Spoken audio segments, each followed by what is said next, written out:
Les sourds sont 3 fois plus touchés par le chômage que le reste de la population française. Derrière ce chiffre, la réalité de l'accès au marché du travail fait apparaître des inégalités et des discriminations. Alors que la loi reconnaît des droits en matière d'accessibilité, des métiers restent encore interdits aux sourds. Leur combat, mené depuis de longues années pour obtenir le droit de conduire des véhicules professionnels comme les camions et les bus, illustre parfaitement cette situation.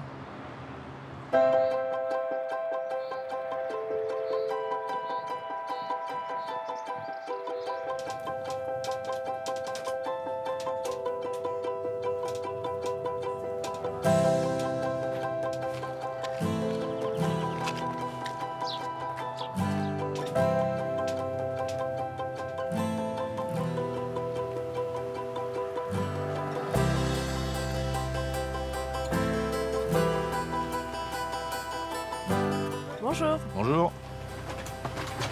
Bonjour Youssef, tu es chauffeur de car tout en étant sourd, malgré la réglementation. Ça fait longtemps que tu fais ça? Oui, après un long combat, j'y suis enfin arrivé. Je suis le 2e chauffeur de car en France. Bienvenue à toi. Merci.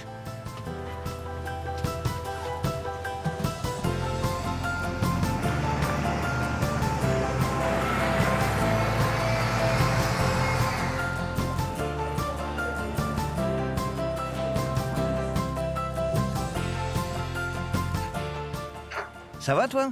Ça va bien? Oui. Tu as animé les réunions de travail d'un collectif. Peux-tu me dire quel est son nom et quels sont les objectifs? On a constaté qu'il y a des sourds qui travaillent comme chauffeurs avec leur permis poids lourd, alors que la réglementation l'interdit. C'est paradoxal. D'autant que pour d'autres sourds, l'interdiction s'applique. C'est n'importe quoi. On est face à de la discrimination puisque c'est oui pour l'un et non pour l'autre. On n'a pas le même droit pour tous, donc il y a quelque chose qui ne va pas. Alors, on a décidé de créer un comité, Permis pour tous, dans le but de lever cette interdiction qui frappe les personnes sourdes. Pour y parvenir, on s'appuie sur le droit international grâce à la Convention relative aux droits des personnes handicapées, mais aussi aux droits de l'homme et d'autres textes encore. Que le monde médical décide de ces interdictions sans concertation, c'est contraire à ces textes. Justement, quelle est votre stratégie pour faire avancer ce combat? Ce qui nous a fait avancer, c'est d'apprendre que 2 personnes se battaient pour obtenir le permis. Mais elles ne savaient pas quelle stratégie adopter. On est entré en contact avec eux. Comme on savait qu'il y avait Youssef, qui voulait devenir chauffeur de car, on lui a proposé de participer à notre comité, parce que seul, il n'y arrivait pas. Il a rejoint notre groupe de travail, et ça a été très constructif. Au sein de la commission discrimination, on savait s'y prendre sur l'aspect stratégique. Mais au niveau technique, on ne pouvait pas argumenter, par manque de compétences et d'expérience. Et c'est vraiment Youssef qui a apporté cette dimension au sein du comité Permis pour tous. On me croyait bizarre, un peu patriotard. Le fruit de ma réflexion ne touchera personne. S'il vaut pas de raisonne, jamais dans ma région. C'est pire qu'une religion, au-delà d'une profession. Je l'aime à en mourir pour le meilleur et pour le pire. Et si je monte au ciel, il y aura peut-être Joël, Guillaume et Jérémy et mon cousin Pédri. Johan sera en voyage dans un autre pays. Allez, faites les bagages, va rejoindre les amis. On a des flots divisés, à en perdre la tête. On veut un ami samouraï.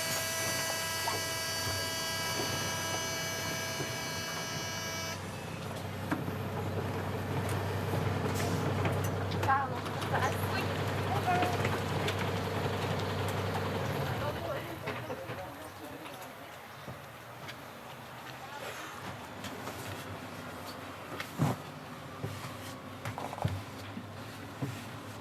J'ai remarqué que les jeunes sont sages dans le car, mais je me demandais s'il t'est déjà arrivé de devoir intervenir pour un problème ou une dispute.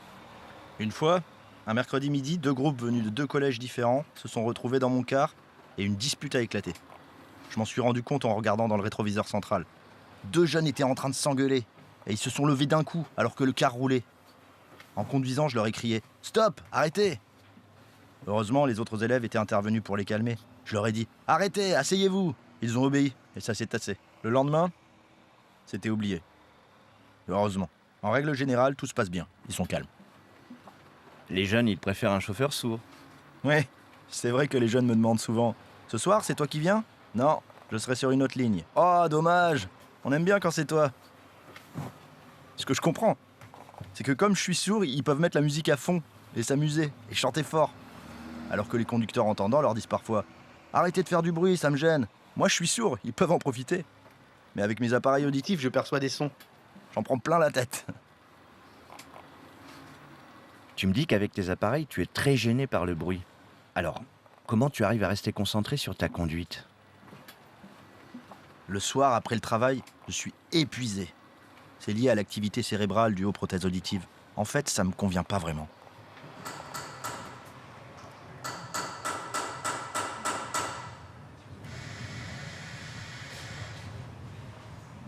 Là où j'ai commencé à comprendre qu'il y avait un problème, c'est avant 2008. Quand j'ai passé la visite médicale. Dans le bureau du médecin, j'ai découvert qu'il y avait des textes de loi. Le médecin consultait un classeur gros comme ça, qui répertoriait toutes les maladies en 3 classes. La surdité faisait partie de la 3e classe. Pour la catégorie des véhicules légers, les voitures et les motos, sur le permis de conduire des sourds devait figurer la mention 42, rétroviseur à droite obligatoire.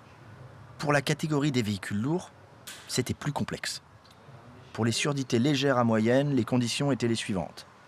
Être en capacité d'entendre une voix chuchotée à 1 mètre et une voix haute à 5 mètres, avec ou sans prothèse. Pour les surdités sévères à profondes, incompatibilité. Ce paragraphe m'a sauté aux yeux, parce que je suis sourd profond. J'ai compris que même avec des appareils, à chaque test auditif, je serais déclaré inapte. Il fallait que je me batte pour que ça change.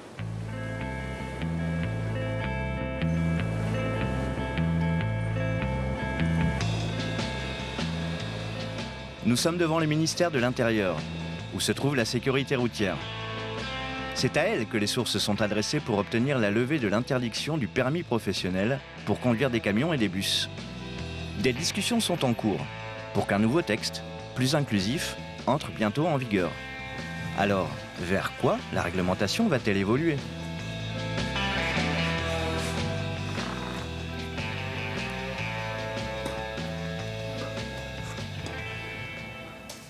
La réglementation antérieure, elle avait pour principale difficulté pour les personnes souffrant d'un handicap auditif que passer un certain seuil, si je puis dire, de handicap auditif, il était totalement interdit, ne serait-ce que de passer le permis de conduire pour accéder à ce permis de conduire pour les véhicules de type lourd.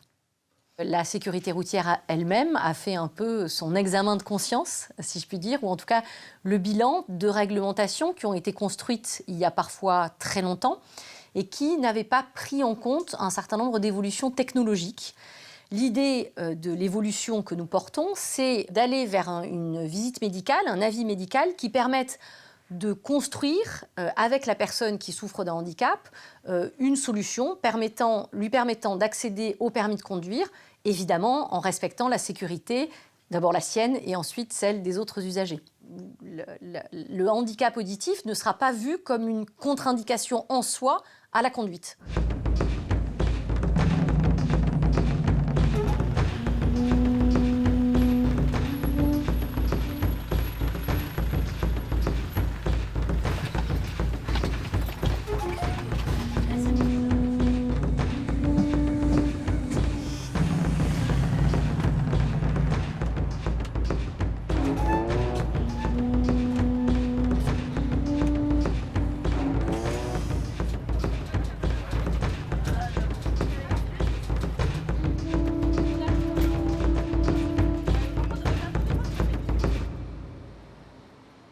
En 2008, j'ai eu ma première visite médicale avec 2 médecins. L'examen physique était bon, mais pour l'audition, ils ont dû consulter la réglementation. Elle stipulait l'obligation d'un avis médical par un spécialiste. Un courrier a été adressé à un médecin ORL avec lequel j'ai eu un rendez-vous. J'y suis allé avec mes vieilles prothèses auditives. Le résultat du test auditif était que mes prothèses ne compensaient pas suffisamment mon audition, qui était en dessous du seuil légal. Donc, il fallait que je m'achète de nouveaux appareils.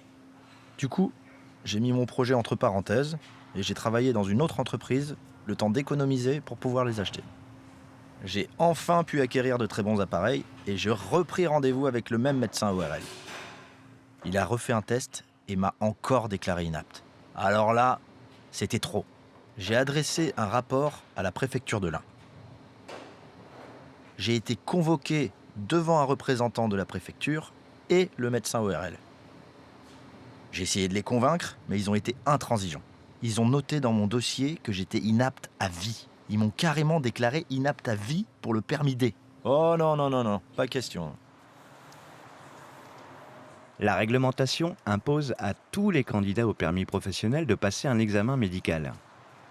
Ce contrôle doit être renouvelé tous les 5 ans. Pour les candidats sourds, c'est un moment d'incertitude, car tous les médecins ne sont pas informés des caractéristiques de la surdité.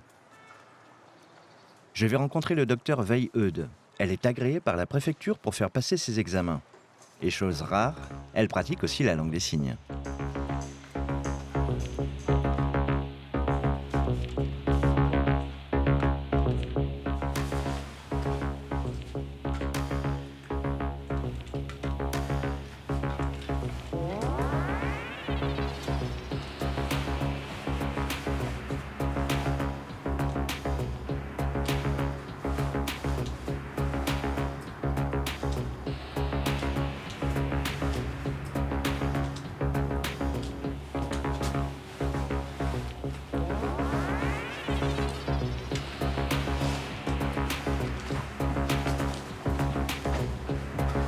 La différence entre une personne sourde et une personne entendante, je vais peut-être un peu plus me focaliser sur justement ses capacités visuelles, être sûr qu'elles ne soient pas altérées. On peut aussi vérifier au niveau de la vision des couleurs et prévenir la personne s'il y a des petites altérations là-dessus. Et on va aussi, puisque chez les sourds, quelquefois lié aux problèmes d'oreille interne et de vestibule, il peut y avoir plus souvent que dans la population générale des vertiges associés, des troubles d'équilibre qui sont bien sûr gênants pour la conduite. Et donc, on va vérifier de façon un petit peu plus stricte chez ces personnes-là que l'examen neurologique global et que l'examen au niveau vestibulaire soit normal.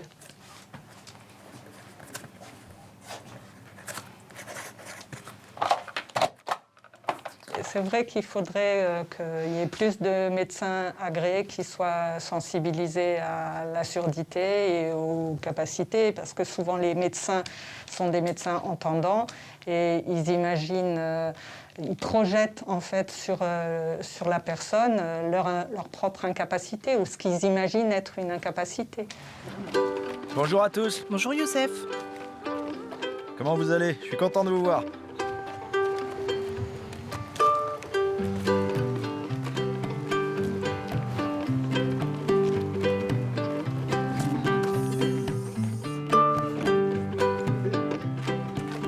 Vous voyez? Là, c'est un gros moteur. Sur les voitures, ils sont petits. Là, c'est gros.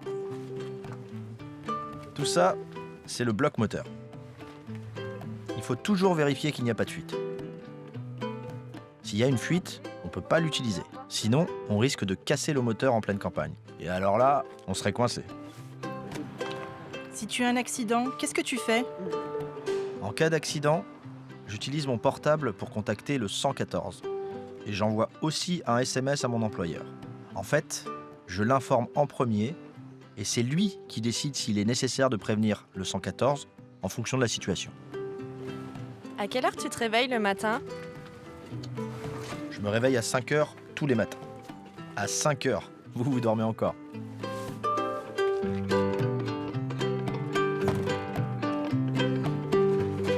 Il faut inspecter les roues et vérifier que tout est OK.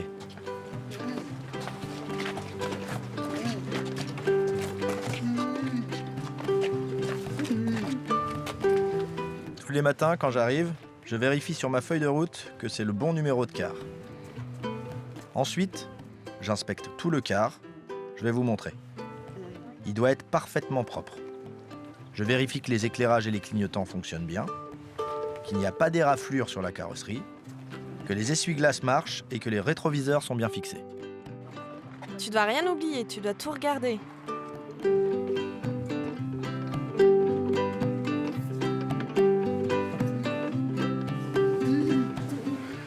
La loi dit que les sourds sévères et profonds ne peuvent pas conduire un car parce qu'ils n'entendent pas s'il y a un problème derrière eux.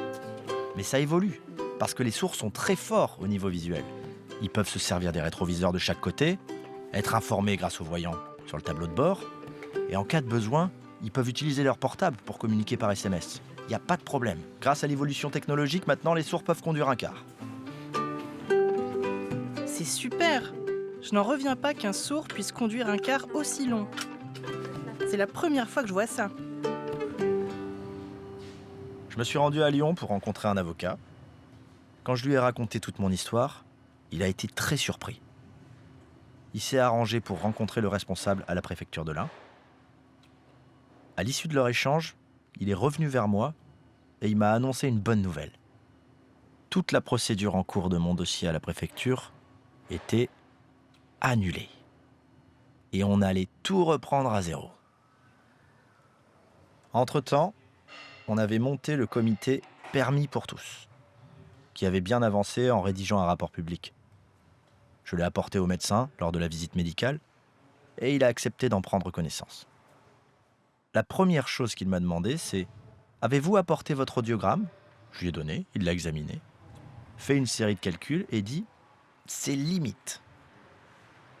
Alors je lui ai demandé s'il avait lu le rapport et il m'a dit qu'il l'avait trouvé très intéressant. J'ai eu l'impression que ça l'avait convaincu.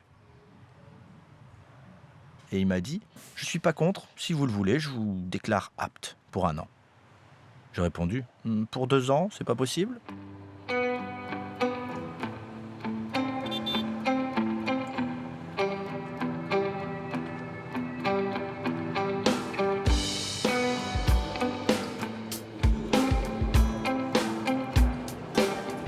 On sait que la filière des transports, transport routier, transport de voyageurs, sont demandeurs aujourd'hui. Il y a du travail, il y a de l'emploi qui est disponible. Eh bien, il va falloir qu'on mette en face les mécanismes de formation, les parcours de formation qui vont permettre effectivement de pouvoir accéder à ces professions. Il va falloir également qu'au niveau de la médecine du travail, eh bien, tout soit pris en compte de telle façon à ce que l'information de cette possibilité qui sera dorénavant ouverte, eh bien, ça soit connu par la médecine du travail. Donc on se rend compte que ce n'est pas uniquement un texte qui va le permettre, il va effectivement ouvrir le droit, mais ensuite il va falloir appliquer concrètement le droit, et là il faudra la mobilisation de tous les acteurs.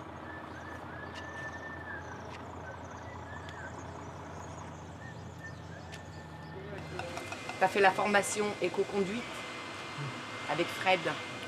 Tu as fait la formation éco-conduite.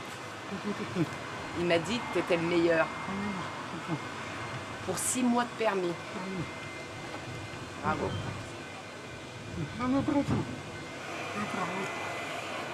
C'est bien. J'ai même appris. Oui. Toi? Pas moi, non. Moi, comme toi, moto. Je commence. Ah non, moi la moto, c'est pas...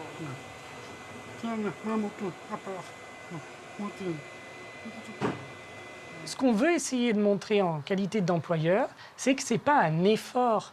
Parce que pour nous, Youssef, il fait un travail qui est très bénéfique à notre société. Et donc, ce n'est pas un effort de la société. Au contraire, il nous apporte quelque chose. Et puis, au regard de ses collègues, il amène aussi un regard différent et nouveau sur les personnes en situation de handicap, pour montrer que, malgré un handicap, eh bien, on peut travailler comme tout un chacun, avec des adaptations, mais sans grande différence. Youssef, il connaît toutes les procédures de sécurité. Donc s'il arrive quelque chose au moment où il conduit, lui-même sait réagir et lui-même peut aussi faire des procédures d'urgence, comme s'il devait y avoir un problème au sein du car, appeler les secours, appeler les services de sécurité, appeler l'agence de Bourg-en-Bresse. Tout ça, il sait le faire. Et donc, pour nous, la sécurité est identique à celle de n'importe quel autre conducteur. Il n'y a pas de différence. Et c'est ça aussi qu'on voudrait porter et le faire remonter au niveau de la loi. Et donc de simplifier les procédures. Je pense qu'il y a à la fois une partie législative, puis il y a aussi une partie formation, information auprès des employeurs, pour que les employeurs comprennent que c'est plus un avantage qu'un inconvénient. Cette envie de devenir chauffeur de car, malgré les difficultés, tu y as cru jusqu'au bout. Qu'est-ce qui t'a fait tenir ? Enfant, j'étais scolarisé dans une école pour sourds, avec des professeurs spécialisés.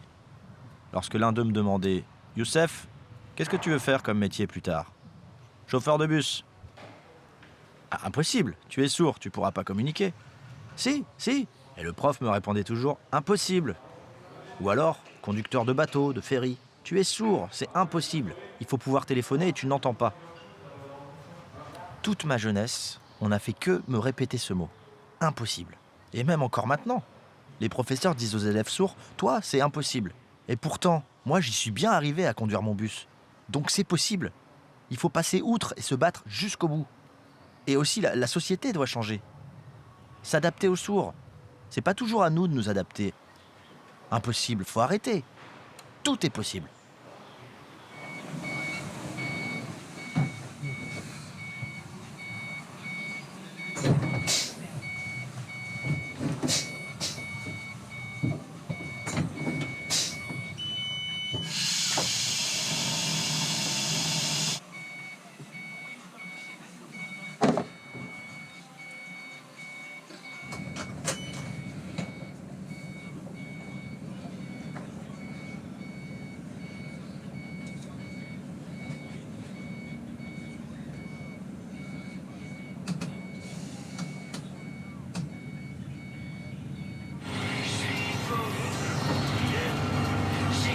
Comment je suis beau. Le mec parfait, zéro défaut. Putain comme je suis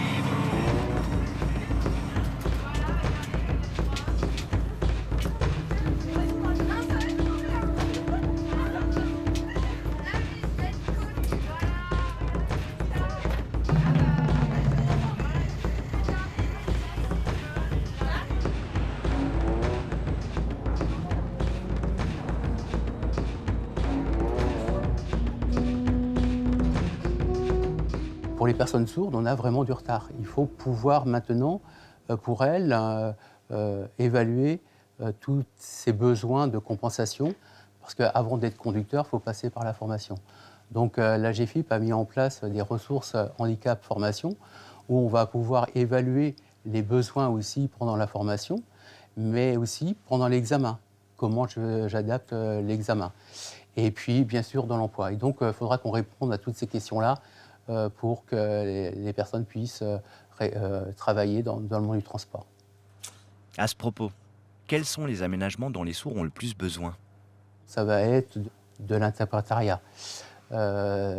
Et sur les véhicules, c'est d'identifier toutes les compensations qui vont concerner la transformation du son en voyant lumineux, tout ce qui est de nouvelles technologies qui existent sur les camions. On sait aujourd'hui que des camions ont des caméras rétroviseurs qui suppriment les angles morts, des véhicules qui peuvent s'arrêter seuls par rapport à un obstacle, ou quand le véhicule recule, une caméra de recul permet de voir ce qui se passe à l'arrière.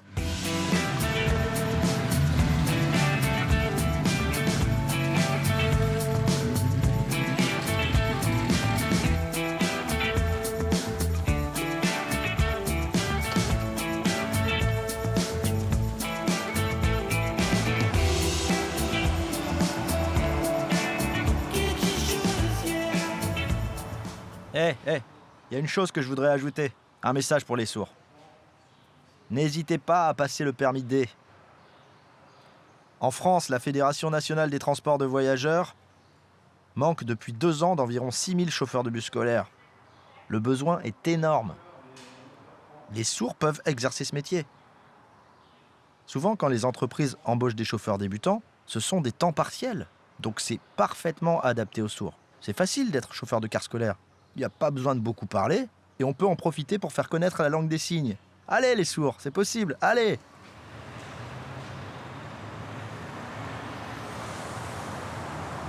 La nouvelle réglementation est encore en négociation. Mais déjà, grâce à leur mobilisation, les sourds ont obtenu que l'interdiction soit levée. Les discussions continuent pour fixer les conditions de cette ouverture.